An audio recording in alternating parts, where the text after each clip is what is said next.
You know the vibes. www.daymcomic.com, DAYMCOMIC.com. Click the link below. Order your comic books right now. They're dropping in a few months. Don't be without one. What's going on, guys? Antonio here. Do me a favor, hit that thumbs up for me, and let's get into it.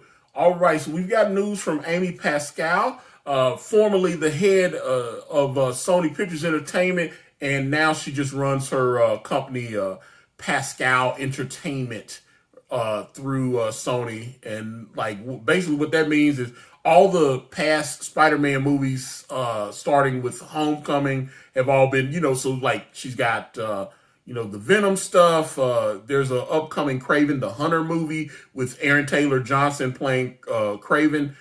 She's producing that. What was it? The Spider-Man Into the Spider-Verse cartoon, that was her. And the upcoming sequel, there is a Spider-Man Into the Spider-Verse 2 coming. She's producing that. And then there's also, the Disney Plus series, Spider-Man Freshman Year. So she's producing all that stuff. So she is very well knowledged in what is about to happen as far as Spider-Man in Sony, and in Spider-Man in the MCU. If you've been following some of the leaks, they are clearly using some of the multiversal stuff to kind of fuse some of those Spider-Man pictures into the main MCU so they can cross-pollinate and help each other with that kind of thing. But she dropped some stuff about Tom. Tom Holland is locked up. It sounds like he's locked up for a few more years.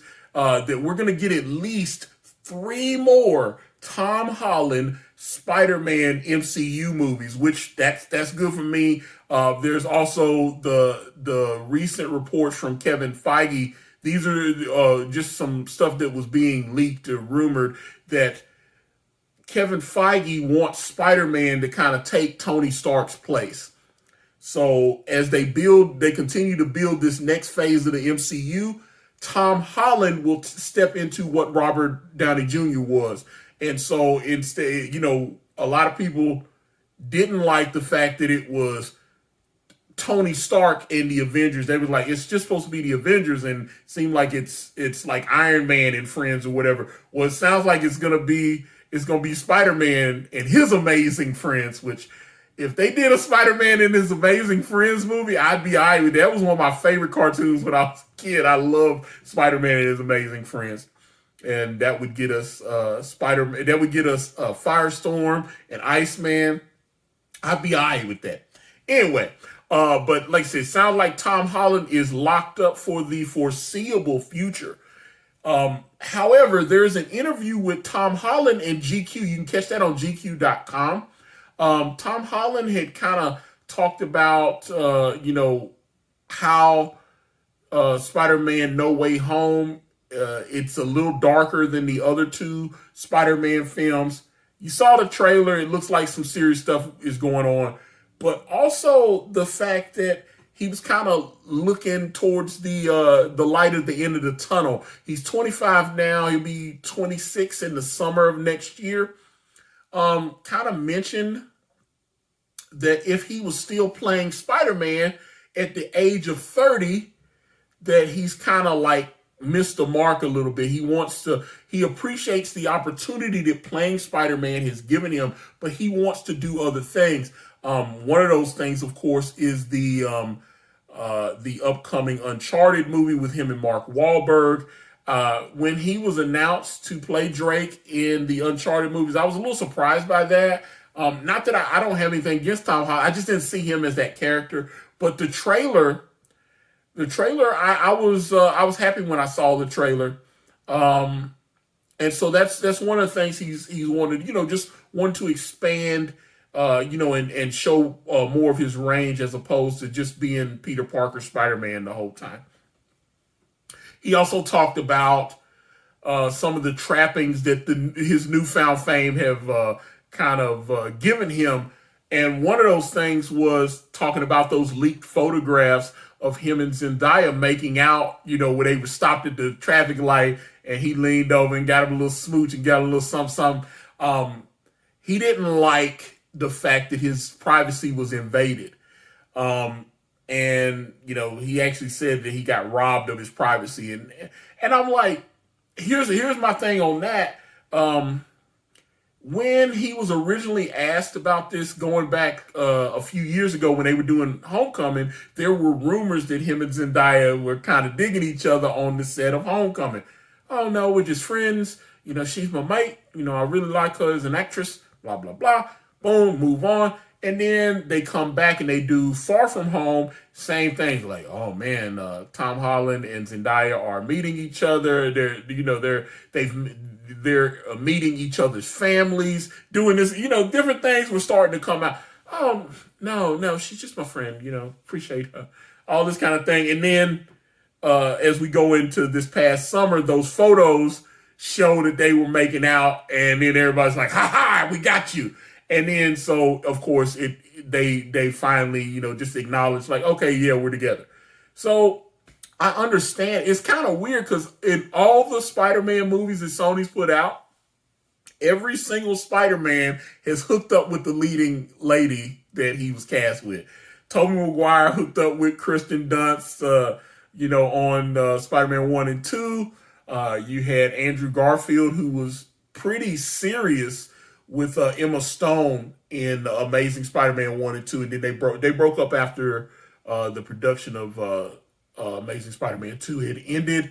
But Andrew Garfield sounds like he still still cares about Emma Stone very much. There was he was doing some press a couple months ago, and they were trying to get him to say, yeah, just admit you're in Spider-Man No Way Home, which of course he still to this day has not done.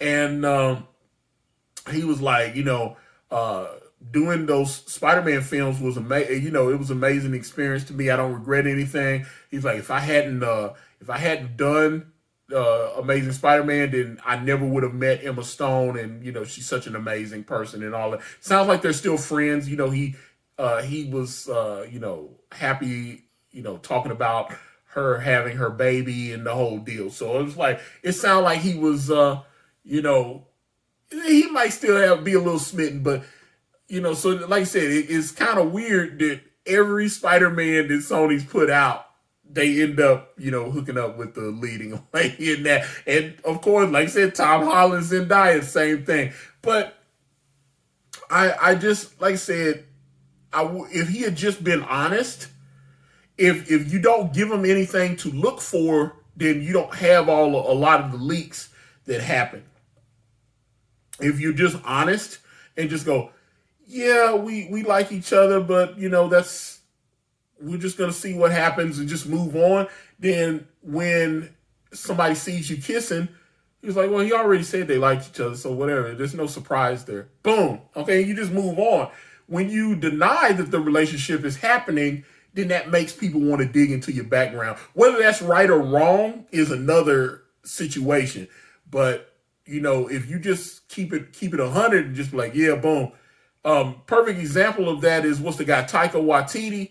He was seen with Tessa Thompson, who of course he's directing in Thor: Love and Thunder, and he directed her in Thor: Ragnarok, and his girlfriend Rita Ora, and they were seen, making out early in the morning in his home. Like they were sitting on the porch, they were drinking, looked like some kind of tropical Mai Tais or whatever. They had some kind of cocktail in a pitcher, and they were like leaning over, making out with each other and everything. And those photos went out. Some paparazzi with a telescopic lens just, caught them, kind of looking like they had a good time together that night, right? Tessa Thompson didn't comment on it for a long time, and Taika didn't either. But then he was at the Suicide Squad premiere, and I remember somebody asked him about it, and he was like, look, we're all adults, man. Nobody did anything wrong. And that was just the best way to handle that. I mean, that's something that happened in his private life. He doesn't have to respond to it, but he just kind of addressed it like, look, we didn't do anything wrong. Boom, move on to the next question. And I think as Tom Holland gets older, when people ask him, because he may not be with Zendaya, you never know. They could break up in 2 months or whatever, and they'll be both be seeing other people, and then he'll be dating someone else. And because he's Spider-Man, they're going to ask him, hey, who's this person? Are you seeing this person? And I think if he just goes, yeah, but yeah, me and such are dating, but you know, I'm not going to say any more than that. Just keep it moving. Then that's what it is. I think, you know, just be honest, but also have the press respect your private life. Like I said, but I'm happy to hear that Tom Holland is going to be around a little bit longer. Although, trust me, I know from reading some of my comments, some of you guys just absolutely do not like Tom Holland or MCU Spider-Man. Whether you may like Tom Holland as an actor or whatever, but you don't like MCU Spider-Man, and they want Sony to take the whole thing back over. I don't. I like the fact that you know, we'll be able to one day see Reed Richards and Peter Parker have like scientific discussions, all the stuff that I used to read in the comic books. I like the fact that Sony and Marvel are like integrating the universes, and you'll be able to see like Spider-Man kicking with Ben Grimm and Johnny Storm and all that. I want to see all that. I'd like to see Spider-Man pop up in Fantastic Four and all that kind of. That would be cool to me. Anyway, like I said, a lot of information from Amy Pascal. Are you excited for this? Get in the comments. Let me know what you guys think. I am out. PlaceTheBets.com, guys. Are you tired of crapping out on sites like Fanduel and Draftkings? Go to PlaceTheBets.com. Set your fantasy lineup. Baseball, football, basketball, hockey. They got them all. They'll set your lineup. 30 days is only $1. You can go. You can sign up right now. That 30 days is only $1. PlaceTheBets.com and get that Skrilla. Thank you for watching. Please like and subscribe, and please check out my podcast at anchor.fm/AkariPress, or just type in Akari Press on your favorite streaming platform today.